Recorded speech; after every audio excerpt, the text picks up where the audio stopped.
The weather's been kind of weird lately. We've just had like really extreme. It was sunny one day, the next day there was thunder and lightning and snow and hail. Like, huh? I don't know what's happening, but I was like, okay, I finally found a time to record the podcast, and right when I pressed record, it started raining. So I'm sorry if you can hear the little raindrops in the background. It's kind of on and off. But if you hear that noise in the background, it's the rain. Anyways, today I want to talk about the struggles of being a quiet person. I tend to be on the more quiet side because I'm, introverted, I get shy, it's social anxiety, it's like a mix of all of those things. And so because of that, I have a more quiet personality, and I've also been labeled as quiet most of my life. I would like to say that being quiet definitely comes with its perks. And I've grown to really appreciate aspects of my quiet personality. But today we're just going to talk about the struggles of being quiet because, you know what? There are a lot of struggles that come with being a quiet person. And oftentimes they are overlooked. Why are they overlooked?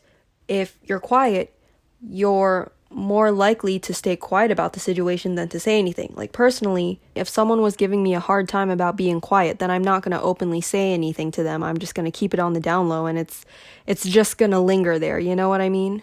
But these struggles are sometimes hard because it feels like people are defining you, feels like people are stepping all over you, etc., etc. So that's what I want to talk about today.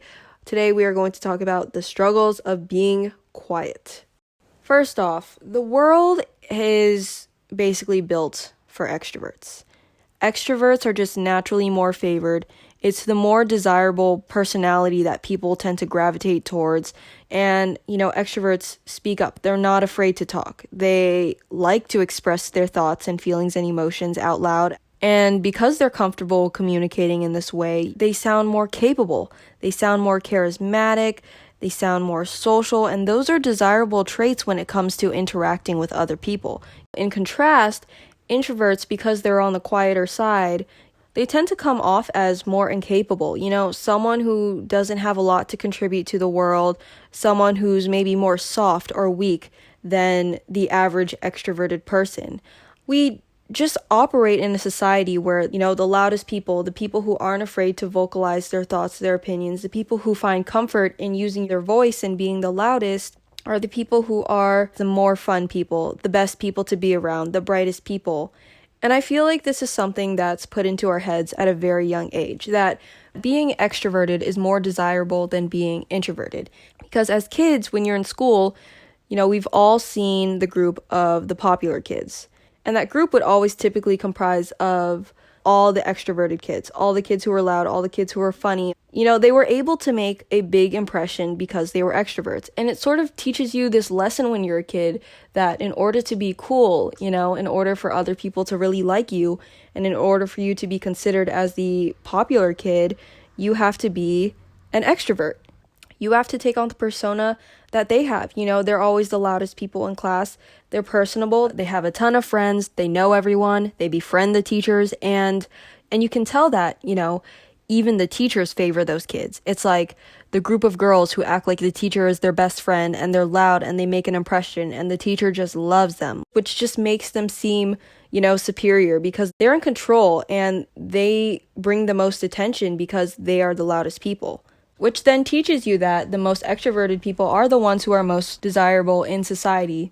And so then it becomes harder for introverts to operate in a world where you either have to step out of your comfort zone and be someone that you're not in order to truly be accepted or be liked in society, or you stick with your, more quiet tendencies, but it's like people have all these views of you, people develop their own opinions about you, they sort of brush you aside and just label you as quiet, and you just have to endure that, accepting that people are forming their own ideas of you before they even really get to know you.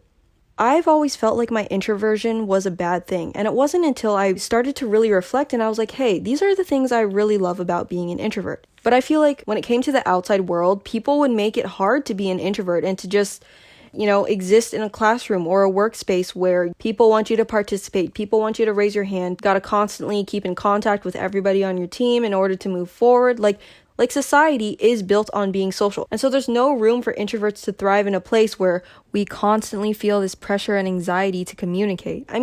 It's like, I get it. communication is necessary for society to move forward and to build relationships and things like that. But it comes at the cost of sort of pushing aside the introverts who have a lot to contribute, who have a lot of thoughts, who are also humans, who don't just want to feel belittled because we're quieter. Like, we actually have things to contribute to the world, but I feel like a lot of the world just doesn't see that. And now I want to jump into the specific things that people might deal with when they have a quiet personality. And the first thing that I want to talk about is that when you're quiet, people always call out the fact that you're quiet. It's like the only thing that people define you by is your quietness. Like, they look at you and they think, oh, this person's not going to say anything. And it would be my number one pet peeve growing up when I would just be sitting in class and some popular kid decided to come up to me and say, oh, you don't talk very much. Like, girl, I know I don't talk very much. But it's like, I only open up and I only show my true self when I'm in an environment where I feel comfortable enough to do so. You know, I need to feel comfortable enough to be able to express myself without feeling judged, to be able to just feel safe in speaking. And when people say things like, oh, you don't talk a lot, or, oh, you're really quiet, it's like, these people are creating such uncomfortable environments. It's like, why would I even want to talk in the first place then? Do you think that saying that I'm so quiet is gonna make me feel any better about myself? No, and then I'm gonna keep staying quiet. Like, I don't want to engage with people who make me feel uncomfortable or who make me feel bad about being a quiet person. It's frustrating that people call out the fact that, you know, you're quiet like it's a bad thing. Just because you're quiet doesn't mean you have nothing going on in your head, but other people sort of treat you like that, as if that doesn't affect our feelings.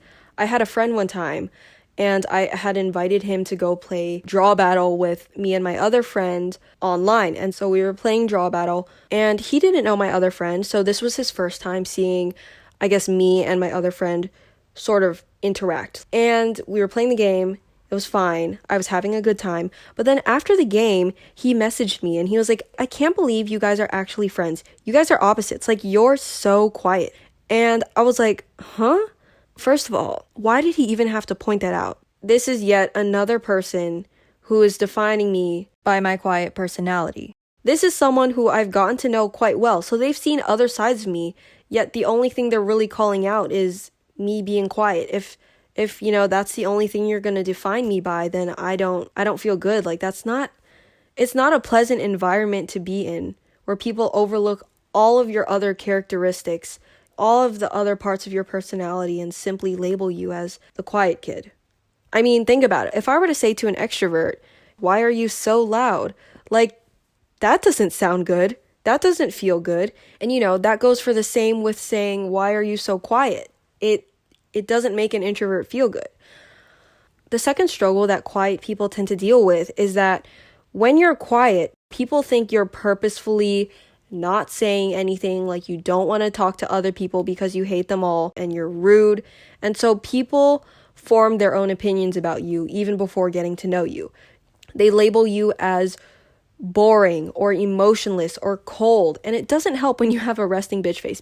In addition to my quiet tendencies, I also had a resting bitch face, so people thought I was completely like rude and mean and cold and closed off, when really I just had piping anxiety rushing through my veins every time. And so people use these negative labels to sort of define who you are, to paint this picture of someone that you're not.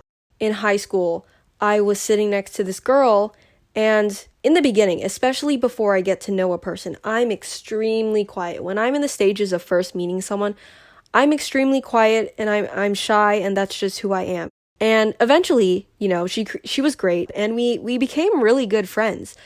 And at that point, when we became really good friends, she told me that in the beginning, she was too scared to talk to me because I just looked mean and rude and like I didn't want to talk to anybody. And I was like, really? Like, I didn't realize that I was giving off these vibes of being super unapproachable. Because in my mind, I was just sitting there. I would feel, you know, a little bit tense because I was scared to talk to people. But I didn't think I was coming off as rude or unapproachable. That wasn't my intention at all. And so it kind of hurt a little bit to hear that, because then I started to think maybe everybody else thinks the exact same thing. Maybe they think I have no emotions, and maybe they think I hate everybody, you know? This one time I was in a group of friends and we were pitching ideas for the talent show because we wanted to put on this random mimi performance, which was basically a group of us doing synchronized swimming on stage. Yes, we were weird. I don't know. My friend just saw a YouTube video and thought it was funny, and so she got a whole group of us to do it, and yeah. I was pitching my idea for the talent show when suddenly someone else had started talking. Because someone had something they wanted to say, I just went quiet. Not because I was offended or anything. I just simply wanted to listen to what they had to say or what their idea was. Nothing had bothered me in that situation. I was perfectly fine. I was perfectly neutral. Like, I was having a good time. I just wanted to hear the other person's idea. So I just kind of sat there quietly, listening to the other person's idea.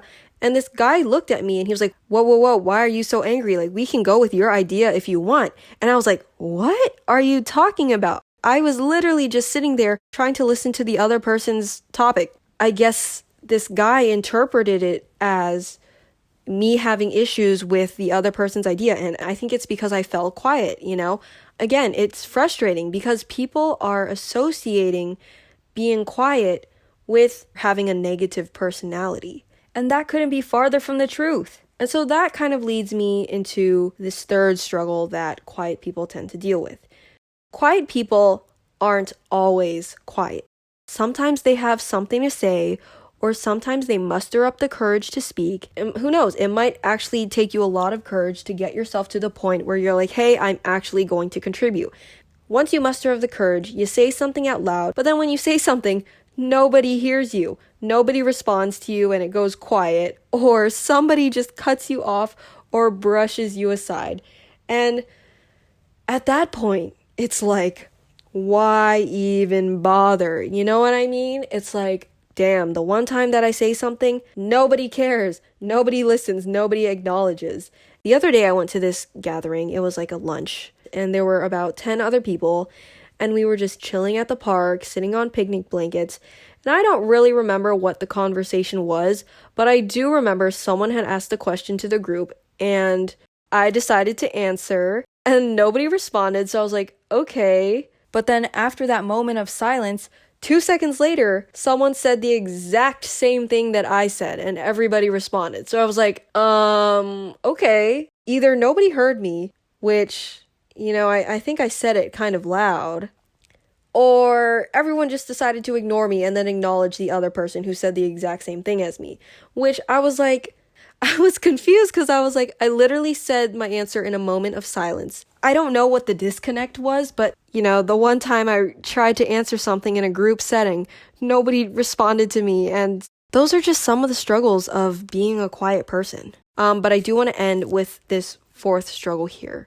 which is the fact that everywhere you look, people are always socializing. Whether it be making small talk at the cashier as you're purchasing something at Safeway, or, you're starting to develop a friendship with someone that you sit next to in class. You look around and you just see everyone sort of getting along.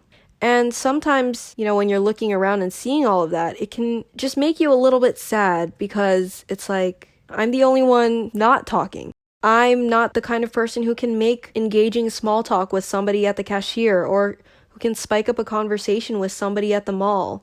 While I do find comfort in my own serenity and quiet mind, and there are certain factors I love about being introverted, the fact is, and the fact will always be, that society operates on socialization, and socialization just comes better to extroverts.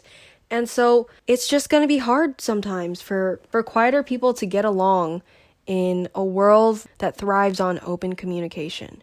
I'm not saying that quiet people don't communicate, but you tend to open up more when you're in an environment that you're comfortable in. And finding that comfortable environment is not always easy. Hopefully society progresses in a way where they learn to be more accepting of quiet people too, because we have a lot to contribute, okay? It's just not always in the form of outright verbal communication in any scenario. You know what I mean? And so that's what I wanted to talk about today. Oh, I noticed that the rain stopped and the sun's out. See, I'm telling you, the weather is weird. But thank you for listening, and I will talk to you next week. So have a great rest of your day, have a great rest of your night, and I will see you soon. Bye.